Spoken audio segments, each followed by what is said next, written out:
Thank you.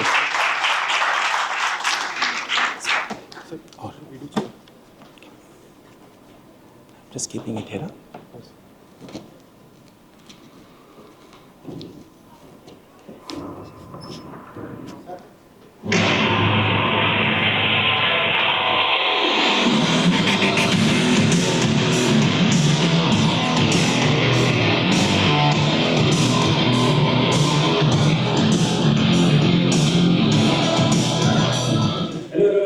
My name is Arpit Mangal. I'm a certified fitness YouTuber and founder of Justified, which is India's first and only 100% dietitian certification program. I am coming to the city of Jodhpur at IIT for a TED Talk on 5th of October, which will also be live streamed. Really excited. Change the Looking forward and see you. Thank you.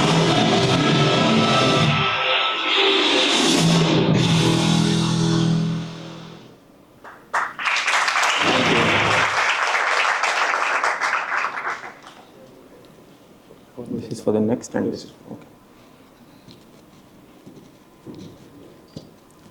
Hello everyone, I hope my voice is audible. First of all, I would like to thank TEDx team, IIT Jodhpur team for organizing this wonderful event and having me here. To be honest, whenever I go and stand in any auditorium, I always try to find myself somewhere sitting in the back rows over there. So that's what I used to be in my college days. Anyways, before starting with my talk, I would like to give a brief introduction about myself. My name is Arpit Mangal. I am a certified fitness YouTuber. I have a YouTube page. The name is All About Nutrition. I have a very small but a decent family size of 4 lakh plus subscribers. Apart from that, I am also an A certified trainer and K11 certified nutritionist. I am also the founder of Trustified. Trustified is India's first and only 100% blind testing certification program company. So what we do here is we blindly buy samples from the market, health samples from the market. We get it tested through accredited lab, and based on their status, we inform public that whether your health supplement is adulterated or not. So this is a very unique thing which no one in the world does it. This is the glimpse of our website. Now, today I'm not going to give you any gyan on nutrition and exercise because that's something which I'm continuously doing it on my channel. Today, I would like to talk about my journey, what I have learned from my journey, what my journey has taught me. And since I'll be talking about my journey, I'll be more comfortable in Hindi क्योंकि हिंदी में जो जज्बात निकल के आते हैं वो English में उतने अच्छे नहीं आ पाएंगे. So I'll be talking about my journey and learnings in Hindi. I hope that's fine and comfortable with all of you. So, whenever I talk about my journey to my loved ones, to my friends, to my family, relatives, some of them have termed my journey as never die attitude. They titled my journey as never die attitude. Now, why they have titled my journey as never die attitude? I'll be talking those things in point. So, सबसे पहले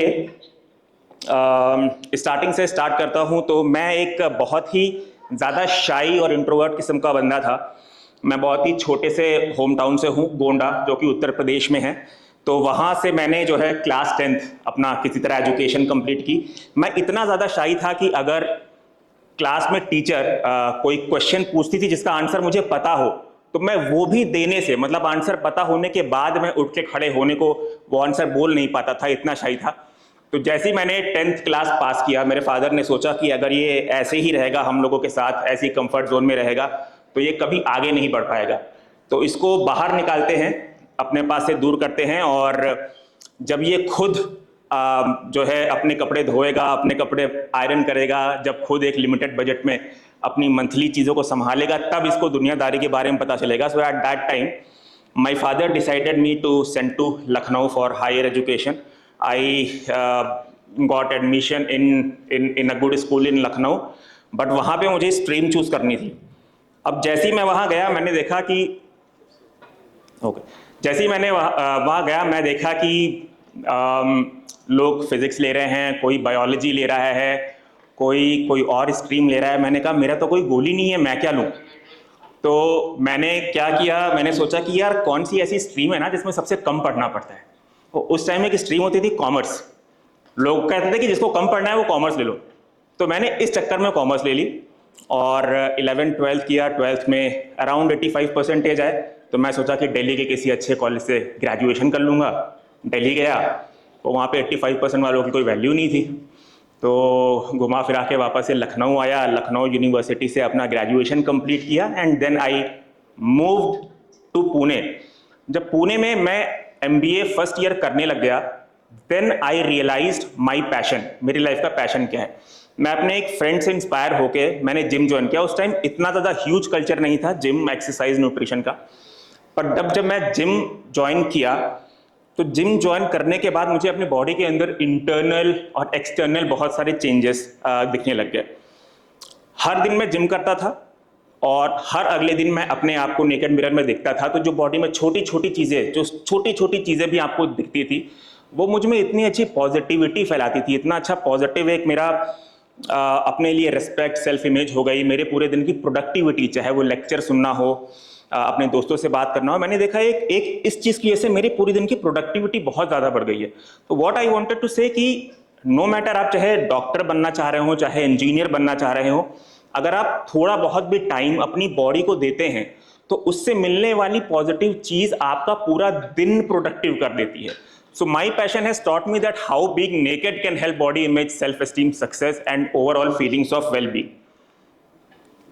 Now अभी MBA second year ख़त्म होने को आ गया और जो है अब मुझे रियलाइज़ हुआ कि अगर मेरा कंपनी में प्लेसमेंट नहीं हो पाएगा तो मेरा जिम वगैरह सब छूट जाएगा। पापा बुला लेंगे, गोंडा छोटे सा शहर, उस टाइम वहाँ पे एक भी जिम नहीं था।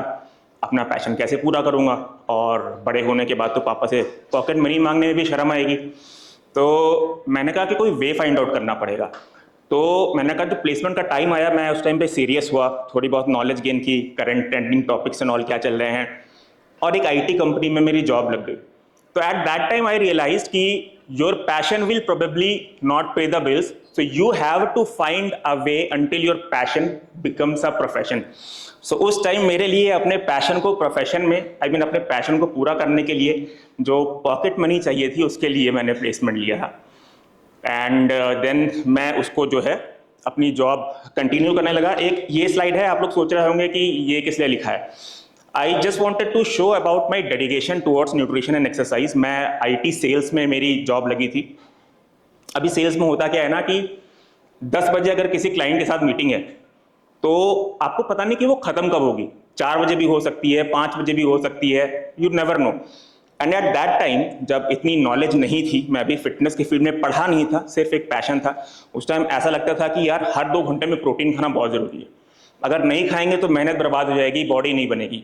मीटिंग चल रही है, बॉस के साथ बैठा हूँ, तो इतना डेडिकेटेड था अपने न्यूट्रिशन के लिए कि मैं जब भी मुझे पता होता था कि अगले दिन मीटिंग है, मैं अपने लिए protein bars, homemade protein bars लेके आता था और मीटिंग में झूठ मूठ का वॉशरूम ब्रेक लेता था। और उस पूरे कंपनी में एक ऐसा कोना दिखता था, कॉर्नर दिखता था जहाँ पे कोई है नहीं, या फिर वॉशरूम के गेट के बाहर मैं जल्दी से वो अपनी बार्स फिनिश करता था। तो ये डेडिकेशन भी मुझे मेरे पैशन फिटनेस से आई है। That's what I wanted to inform you about. अब धीरे धीरे जॉब करते करते 2012 से जब 2017 हो गया, मतलब मंडे टू फ्राइडे IT की जॉब, और जॉब के बाद अपना जो है जिम करना, तो ये शेड्यूल फॉलो करते करते 2017 हो गया। तो मुझे रियलाइज़ हुआ कि मुझे अपने पैशन में क्या करना है। देखिए मेरा पैशन फिटनेस था, but fitness is huge. Fitness के अंदर मुझे क्या करना है। I don't wanted to be a trainer, I don't wanted to be a nutritionist जो जिम में और पर्सनल ट्रेनिंग करे। I am not saying it's bad, but मेरा वो पैशन के अंदर वो गोल नहीं था। तो उस टाइम मुझे लगा कि I wanted to be a YouTuber, a certified fitness YouTuber, थोड़ा सा डिफरेंट लीग से हटके। तो at that time I joined an academy, जहाँ पे मैंने अपना न्यूट्रिशन का कोर्स किया। और जब मैं उस अकेडमी में पढ़ने गया तो आई रियलाइज वन थिंग कि जितने भी लोग उस अकेडमी में हैं वो सब 18 से 22 साल वाले हैं। मैं एक अकेले वहाँ पे 28-29 साल का बंदा बैठ के न्यूट्रिशन पढ़ रहा था। तो मुझे रियलाइज हुआ कि इन लोगों ने अपना गोल बहुत पहले सोच लिया, क्या मैं ही लेट हो गया, क्या सबसे बड़ा मैं ही लग रहा हूँ यहाँ पे। तो उस बैच में 2 लोग सबसे बड़े थे, एक तो मेरी एज सबसे बड़ी थी और एक अंकल थे 60 ईयर्स के, जो न्यूट्रिशन की क्लास उस टाइम कर रहे थे। मतलब 60 ईयर्स की एज अच्छी खासी होती है, और वो इतना डेडिकेटेडली पढ़ते थे उस क्लास में कि वो पढ़ते पढ़ते अपने आप सो जाते थे। तो उनको देख के I realize and learn that learning has no age limit, ambition has no time, age और boundaries, it's only the limitation to set up upon yourself. तो एक ये लर्निंग मुझे मिली वहाँ से, उन अंकल को देख के बहुत ज़्यादा मोटिवेशन हुआ। अपनी जो है क्लासेस मैंने ख़त्म की, सर्टिफाइड हुआ, और अपना जो है ईयर 2019 में अपना मैंने जो है चैनल स्टार्ट कर दिया। अभी जब मैंने अपना चैनल स्टार्ट कर दिया, I was having very high hopes, because at that time certified fitness YouTubers बहुत कम होते थे, बहुत ही कम होते थे। तो मुझे लगा कि मैं तो सर्टिफाइड हूँ, I inform public about the research papers, और रिसर्च में क्या चीज़ प्रूवन है, साइंस किस चीज़ को सपोर्ट करता है, तो मेरे फॉलोअर्स और सब्सक्राइबर्स यूँ बढ़ेंगे। तो मैं वीडियो बनाने लग गया, व्हाट्सएप पे अपने फ्रेंड्स लोगों को भेजने लग गया उनके लिंक की please like, view, comment, subscribe करो। तो फ्रेंड्स क्या होते हैं ना, एक फ्रेंडशिप के फाउंडेशन में उन्होंने मेरे चैनल को सब्सक्राइब कर दिया। 50-100 सब्सक्राइबर्स हो गए, बट उनका इंटरेस्ट फिटनेस में था नहीं, तो वो देखते नहीं थे उसको। तो धीरे धीरे मैं वीडियोस डालता रहा, उन लोगों को वापस से लिंक भेजता रहा। मैंने कहा please view, please watch, please like, comment. तो वो लोग बस खोल के 1 मिनट में वीडियो बंद करके एक दोस्ती के फाउंडेशन में इतना कर देते थे। तो मैं बहुत ही डिमोटिवेट हो गया उससे कि यार मैंने सोचा था कि boom, I will make a difference in the fitness industry, but ये तो कुछ हो ही नहीं रहा है। 100 सब्सक्राइबर से ऊपर हिल ही नहीं रहे हैं। 100 सब्सक्राइबर्स में भी 80-90% तो मेरे फ्रेंड्स ही हैं, कोई नया सब्सक्राइबर मुझे मिल ही नहीं रहा है। बहुत डिमोटिवेट हो गया और मैं ब्रेक ले लिया, मैं वीडियोस बनाना बंद कर दिया। फिर एक दिन मैं रात में बैठ के अपने घर पे डिनर कर रहा था, तो एक मेरा फ्रेंड आया, उसने बोला कि अरे यार पे तुमने चैनल चालू किया था यूट्यूब, वीडियोस बनाते थे यार, तुम्हारे वीडियो नहीं आ रहे बहुत टाइम से, क्या हुआ, क्यों नहीं बना रहे हो? तो मैंने कहा यार ऐसी सी बात है, बहुत डिमोटिवेट हो गया, सोचा था पढ़ाई करके सर्टिफाइड नॉलेज दूंगा लोगों को, लेकिन सब अपने फ्रेंड्स ही हैं जो सब्सक्राइबर्स है, कोई नया तो सब्सक्राइब कर ही नहीं रहा है। तो उस टाइम उसने मुझे एक एडवाइस दी जो मुझे बहुत ज़्यादा प्रभावित कर दी अपने काम को आगे करने में। उसने कहा पे तू जॉब करता है? मैंने कहा हाँ। कहता है कि कितना कमाता है? मैंने कहा 40-45 हज़ार पर मंथ कमाता होगा। तो उसने कहा कि थोड़ा सा पैसा पीएफ में देता होगा ना, कंट्रीब्यूट करता होगा। मैंने कहा हाँ देता हूँ। वो पैसा तुमको दिखता है? मैंने कहा नहीं, वो पैसा कैसे दिखेगा, वो तुमने पीएफ में डाल दिया ना। तो कहता है think your passion as your provident fund, this is the best advice that my friend ever gave me. तो बहुत लोग अपना एक कोट सक्सेसफुल होने के बाद बनाते हैं। मुझे लगता है कोट एक्चुअल में वो होता है जो आपको सक्सेसफुल बनाने में हेल्प करता है, ना कि सक्सेस होने के बाद। तो ये जो उसने मुझे एक एडवाइस दी थी, ये मुझे इतनी ज़्यादा भा गई कि मैं उस टाइम के बाद से वीडियो बनाना चालू कर दिया और मैंने हर वीडियो को प्रोविडेंट फंड देखा। मैंने कहा कि मुझे इससे कुछ नहीं चाहिए, ये मेरा प्रोविडेंट फंड है, ये एक टाइम बाद मुझे रिटर्न देगा मेरे इन्वेस्टमेंट पे बहुत अच्छा, और बिना किसी फल की चिंता करते हुए मैं वीडियोस बनाने लग गया। अब धीरे धीरे जो है लोगों को काम पसंद आने लगा। 10,000 12,000 सब्सक्राइबर्स आई गेंड। फिर मैं जिम जाने लग गया अपने। तो जिम में जो मेरे फ्रेंड्स लोग थे वो थोड़ा सा मजाक उड़ाते थे मेरा। जैसे मेरा चैनल पे कभी भी मैं जब वीडियो स्टार्ट करता हूँ, so there is a way of saying कि hey guys welcome back to all about nutrition. तो वो ऑलवेज ऐसे मजाक उड़ाते थे, hey guys welcome back to all about nutrition, ऐसे करके मेरा मजाक उड़ाते थे। तो गुस्सा लगती थी, बट मुझे एक चीज़ पता था कि I am doing something very good and with time these people will respect me a lot. तो उस टाइम मैंने रियलाइज किया कि समटाइम्स ना laughing at yourself is the best way to avoid that situation. और एक चीज़ YouTube ने मुझे और भी बहुत हेल्प की है कि how to deal with toxic peoples. पहले कोई भी अब्यूजिव वर्ड्स अगर बोलता था ना मुझे, तो बहुत ज़्यादा गुस्सा आती थी। अगर वो 2 बोल रहा है तो मैं 4 बोल दूंगा, इतने ज़्यादा गुस्सा हो जाते थे। बट आप कहीं भी जाएंगे, अच्छे पीपल के साथ साथ थोड़े बहुत लोग ऐसे भी होते हैं जो हमेशा नेगेटिव बात ही करते हैं। तो मेरे चैनल पे 90 to 95% कमेंट तो पॉजिटिव आते थे, बट 4-5% कमेंट्स ऐसे आते थे जिसमें अब्यूजिव वर्ड्स होते थे। और वो जो लोग होते हैं ना, उन्हें सिर्फ आपका अटेंशन चाहिए। वो एक अब्यूजिव वर्ड बोल रहे हैं, आप 2 बोलिए, फिर वो 3 बोलेंगे, ऐसे कर उन्हें अपनी अटेंशन बढ़ानी है। सो यूट्यूब से मैं एक चीज़ सीखा हूँ कि पॉजिटिविटी के साथ साथ जो टॉक्सिक पीपल होते हैं उन्हें कैसे डील करना चाहिए। तो अब आगे बढ़ गया, ग्रोथ हो रही थी। मैंने एक जो है कंपनी के प्रोडक्ट का रिव्यू कर दिया। कंपनी के प्रोडक्ट का रिव्यू भी कैसे किया, बजट बहुत कम होते थे प्रोटीन सप्लीमेंट्स वगैरह लेने के लिए। एक बहुत बड़ा ब्रांड था, उसका कोई सप्लीमेंट लॉन्च हुआ था 800 रुपीज़ पर केजी में। उसका वे प्रोटीन आता था चॉकलेट, जो कि बहुत बड़ी बात थी उस टाइम पे। तो मैंने कहा कि यार सस्ता है, मेरे बजट के अंदर बैठता है, तो चलो मैं इसको ले लेता हूँ। बट जब मैं उसे यूज़ करने लगा तो मुझे थोड़ा डाउट हुआ, तो मैंने अपने एश्योरिटी के लिए जब लैब टेस्ट कराया उसको, तो what I found is कि brand is claiming 70% protein, but the actual protein content in it is only 14%. I made a video, और वो वीडियो बहुत ज़्यादा वायरल हो गया, लोगों को इतना ज़्यादा पसंद आने लग गया कि लोग डिमांड करने लगे कि आप और रिव्यू वीडियो बनाओ। अच्छा, उस टाइम पे ना कोई ऐसे रिव्यूज़ नहीं बनाता था जहाँ पे प्रोडक्ट की ऑथेंटिसिटी, प्रोडक्ट के इंग्रेडिएंट्स को क्लोजली एक अक्रेडिटेड लैब के द्वारा मॉनिटर किया जा रहा है, क्योंकि लैब में जितने का आप सप्लीमेंट खरीदते हो उतना पैसा तो लैब में देना पड़ता है टेस्टिंग के लिए। तो जब लोगों ने डिमांड किया तो मैं बनाता गया। फिर मैंने पहला वीडियो बनाया था, वो कंपनी ने मेरे ऊपर लीगल केस कर दिया 25 लाख रुपीस का। अभी मैं हमेशा से बहुत क्लीन इमेज के साथ रहा हूँ, कभी कुछ भी मेरे साथ उल्टा सीधा नहीं हुआ है, ना मैं किसी के साथ उल्टा सीधा किया हूँ। जब वो 25 लाख का नोटिस आया मेरे पास, तो I was having cold sweat Pune के अच्छे वेदर में, और मुझे समझ में नहीं आया मैं क्या करूं। 2-3 रातें मैं सो नहीं पाया, तो किसी तरह कंपनी से ईमेल पे मैंने बात की। मैंने कहा आप ये सब क्यों कर रहे हो? तो उस टाइम कंपनी ने मुझे कहा देखो, मेरे प्रोडक्ट में जो हो आप उससे मतलब हटाओ, आप ये वीडियो हटा दो, मैं जो है आपके ऊपर से लीगल केस हटा देता हूँ। और फिर उसने पूछा कि आप कितना कमाते हो? मैंने कहा अभी तो जॉब करता हूँ, महीने का 45,000 कमाता हूँ। कह रहा है कि आप जितना जॉब से कमाते हो ना, मैं आपको उससे ज़्यादा दूंगा, आपको हम डिब्बे भेज दिया करेंगे अपने ब्रांड के, बस जो है उस बॉक्स को पकड़ के आप खड़े हो जाइएगा, 1 मिनट आप बोल दीजिएगा आप 45,000 कमाते हैं अपनी जॉब से, हम 50,000 देंगे। अब आप यहाँ से रिलेट करिए कि एक IT के जॉब में बंदा सुबह 9 बजे से लेकर 6 बजे तक काम कर रहा है, he is earning 45,000 rupees per month. यहाँ पे एक ब्रांड अपने अनएथिकल प्रोडक्ट्स को प्रमोट करने के लिए बोल रहा है आपको 1 महीने में सिर्फ 1 ही मिनट देना है, बस कैमरे के सामने, विल पे यू 50,000 रुपीज़।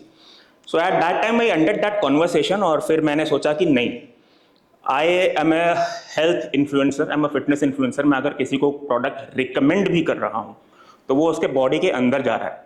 मैं किसी को कपड़े रिकमेंड नहीं कर रहा हूँ कि अगर वो खराब क्वालिटी का कपड़ा होगा तो बस खराब हो गया तो किसी ने फेंक दिया। कोई अगर कुछ प्रोडक्ट को कंज्यूम कर रहा है तो उसके अंदर की बॉडी हार्म हो जाएगी अगर वो प्रोडक्ट खराब होगा। तो आई डिसाइडेड कि मुझे ये सब काम नहीं करना है, and then we fought back. अपने लॉयर के साथ जो है मैं लड़ा। क्रेडिट कार्ड से I used to withdraw the money for my lawyer fees, और जब मैं लड़ा तो कंपनी ने जो है बैकआउट कर लिया, और then I started continue doing my work. So I just wanted to say कि अगर आप अपने पैशन को फॉलो कर रहे हैं तो फॉलो इट वेरी एथिकली, और उस पर टिके रहिए। डू नॉट गिव अप और get discouraged no matter what. और अब जब चैनल ग्रो होने लग गया ऑल अबाउट न्यूट्रिशन, तो आया ईयर 2022, जहाँ पे I started a very brilliant idea of opening a trustified, जहाँ पे हम लोग सैम्पल्स को रैंडमली कहीं भी मार्केट से पिक करके एक अक्रेडिटेड लैब से टेस्ट करा के लोगों को इन्फॉर्म करते थे कि आपका जो सप्लीमेंट है वो अडल्ट्रेटेड है, उसमें जितना क्लेम किया रहा है उतना है कि नहीं। तो ये काम स्टार्ट कर दिया। मेरे डैड को ये आइडिया बहुत ही ब्रिलियंट लगा, बहुत ही अच्छा लगा। उन्होंने अपने सारे फ्रेंड्स को बताया, मतलब स्टार्ट करने से पहले उन्होंने सब अपने फ्रेंड्स को बता दिया। इतने खुश थे कि उनको आइडिया इतना अच्छा लगा, एंड उनको हमेशा लगता था उनका बेटा बहुत ही एथिकल काम करेगा। तो I have started with that way. तो अभी 2-3 महीना ही हुआ था जो है ट्रस्टिफाइड को स्टार्ट किए हुए, और 2-3 महीने बाद I lost my father in an accident. My father की एज 57 ईयर्स थी। मतलब उन्हें कोई भी बीमारी कुछ नहीं थी, एक भी टैबलेट नहीं लेते थे, वो भी हेल्थ और न्यूट्रिशन पे बहुत अच्छा ध्यान रखते थे। बट आफ्टर 3 months ही passed away in an accident. I got bald, और उस टाइम बहुत रिस्पॉन्सिबिलिटी थी घर की, मॉम को संभालना था। मॉम एकदम से टूट गई थी, तो किसी तरह फिर मैंने अपने जिमिंग वगैरह सब छोड़ के मैं अपने घर पे मॉम के पास ही रह गया। पर पापा के जाने से पहले मैंने कुछ प्रोडक्ट्स लैब में सबमिट किए थे टेस्टिंग के लिए, उनकी रिपोर्ट्स आ गई थी, और उनकी रिपोर्ट्स देख के मैं बहुत शॉक हो गया था कि बहुत सारे अच्छे अच्छे ब्रांड जो टॉप सेलर्स थे उनके प्रोडक्ट्स एक्चुअल में फेल हो गए थे बहुत बुरी तरह। तो उस गम में भी था, मॉम को संभालना भी था, और पब्लिक को ये इन्फॉर्म भी करना था कि ये प्रोडक्ट्स सही नहीं है, ये प्रोडक्ट सही हैं, ये प्रोडक्ट में ये चीज़ कम पाया गया है, ये प्रोडक्ट इस चीज़ से अडल्ट्रेटेड है। सो एट दैट टाइम मैं अपने मॉम को बोलता था, मॉम सिर्फ 20-20 आवर्स आप किसी तरह एडजस्ट कर लो, मैं दोपहर की फ़्लाइट पकड़ के पुणे जाऊँगा, और लेट नाइट पुणे में शूट करूँगा और फिर जो है फ्लाइट पकड़ के वापस से मैं आपके पास आ जाऊँगा। तो at that time I use to this और लोगों को, पब्लिक को इन्फॉर्म करने लगा, और आज ट्रस्टिफाइड इस मुकाम पे आ गया है कि अगर इंडिया में तो खासकर कोई भी सप्लीमेंट लेता है तो वो ज़रूर देखता है कि इस पर ट्रस्टिफाइड का लोगो है कि नहीं, वो ज़रूर ये देखता है कि इसे ट्रस्टिफाइड ने ब्लाइंड टेस्ट किया है कि नहीं। तो what I wanted to say here is कि कभी कभी इमोशनल सिचुएशंस भी होते हैं, sometimes you get completely broke, but it's are never say die attitude for your passion that keeps you going. So this is all about my speech. मेरी speech का एक ही conclusion था जो मैं बोलना चाहता हूँ कि जी जान लगा दीजिए अपने पैशन में, और अगर आप जी जान से एथिकली अपने पैशन को फॉलो करेंगे तो कामयाबी झक मार के आपके पास आएगी ही आएगी। Thank you.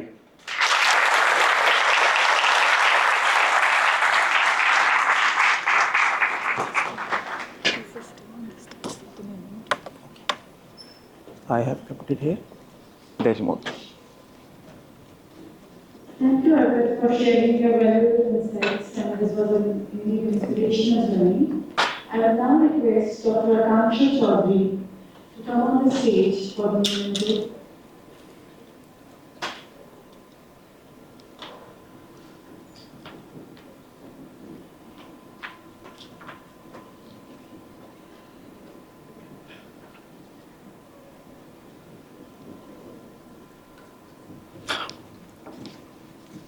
Here.